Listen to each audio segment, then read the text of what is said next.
You guys will find that you have passions, and having a passion is a gift.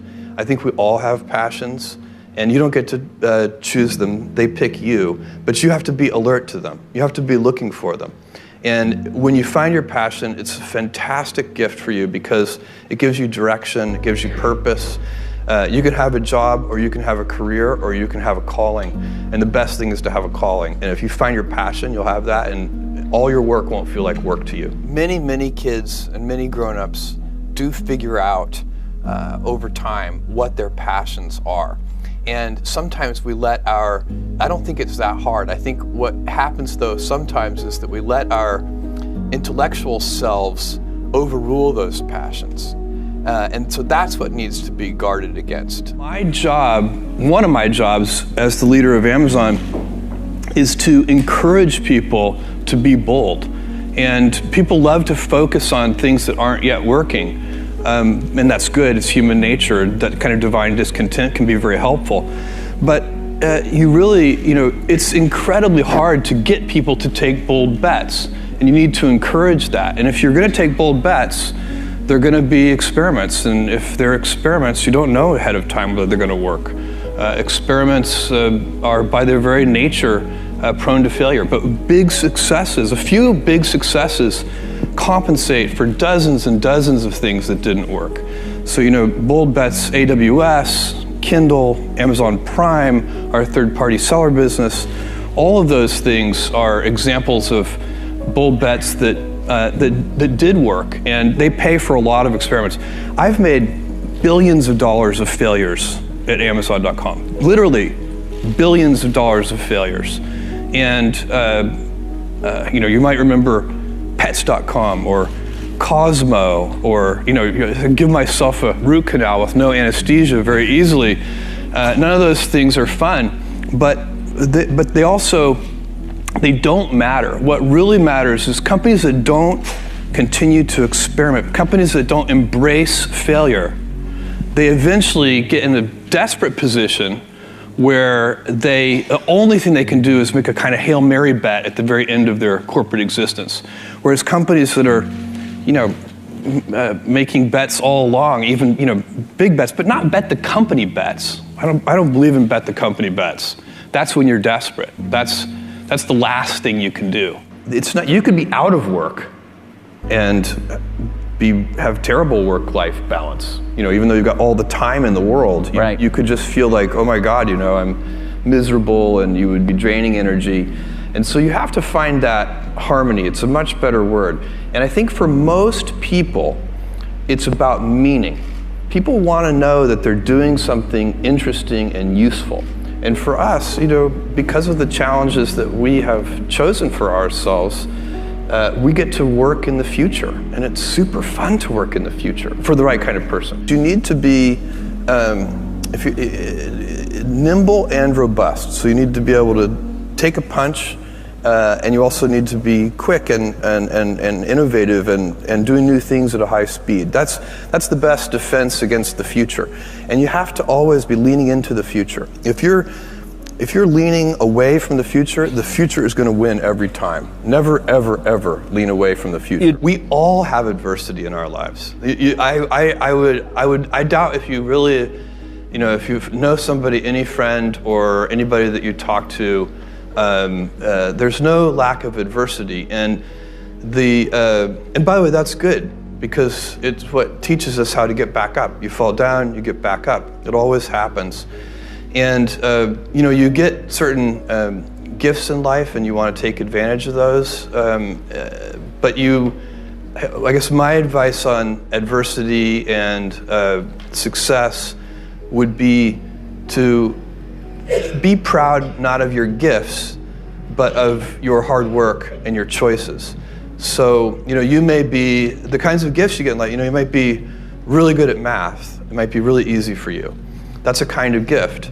But practicing that math and taking it to the next step, that could be very challenging and hard, and take a lot of sweat. That's a choice. You can't really be proud of your gifts because they were given to you. You can be grateful for them and thankful for them. But your choices you choose to work hard. You choose to do hard things. Those are choices that you can be proud of. Being an inventor requires, because the world is so complicated, you have to be a domain expert. I mean, in a way, even if you're not at the beginning, you have to learn enough so that you become a domain expert. But the danger is once you become a domain expert, you can be trapped by that knowledge. And so inventors have this paradoxical ability to have that 10,000 hours of practice and be a real domain expert and have that beginner's mind. Have that look at it freshly, even though they know so much about the domain. And that's the key to inventing. You have to have both. And I think that is intentional. I think all of us have that inside of us, and we can all do it, but you have to be intentional about it. You have to say, yeah, I am going to become an expert, and I'm going to keep my beginner's mind. You can't skip steps. You have to put one foot in front of the other. Things take time. There are no shortcuts. And but you want to do those steps with passion and ferocity. It's easy to have ideas. It's very hard to turn an idea into a successful product. There are a lot of steps in between, and it takes persistence, relentlessness. So I always tell people who think they want to be entrepreneurs, you need a combination of stubborn relentlessness and flexibility. And you have to know when to be which. And basically you need to be stubborn on your vision, because otherwise it'll be too easy to give up. But you need to be very flexible on the details, because as you go along pursuing your vision, you'll find that some of your preconceptions were wrong, and you're going to need to be able to change those things.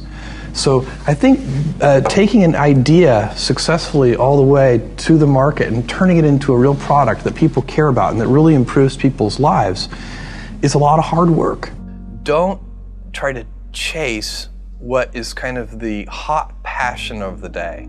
I think we actually saw this. I think you see it all over the place in many different contexts, but I think we saw it in the internet world quite a bit, where at the sort of peak of the sort of internet mania in say 1999, you found people who were very passionate about something. They kind of left that job and decided, I'm going to do something in the internet, because it's it was almost like the the 1849 gold rush in a way. I mean, you find that people, if you go back and study the history of the 1849 gold rush, you find that at that time everybody who was within shouting distance of California was they might have been a doctor, but they quit being a doctor and they started panning for gold, and that almost never works. And even if it does work, according to some metric, financial success or whatever it might be, I suspect it leaves you ultimately unsatisfied. So you really need to be very clear with yourself. And I think one of the best ways to do that is this notion of projecting yourself forward to age 80, looking back on your life and trying to make sure you've minimized the number of regrets you have. That works for career decisions. It works for family decisions. Do you want? I have a 14-month-old son, and it's very easy for me to, if I think about myself when I'm 80, I know I want to watch that little guy grow up. And so I don't want to be 80 and think, shoot, I missed that whole thing, and I don't have the kind of relationship with my son that I wished I had, and so on and so on. So if you think about that, so I guess another thing that I would recommend to people is that they always take a long-term point of view. And I think this is something about which there's a lot of controversy. There's a lot of people, and I'm just not one of them, believe that you should live for the now. I think what you do is you think about the great expanse of time ahead of you and try to make sure that you're planning for that in a way that's going to leave you ultimately satisfied. So this is just this is the way it works for me. And I mean, everybody needs to find that for themselves. So I think there are a lot of paths to satisfaction, and you need to find one that works for you.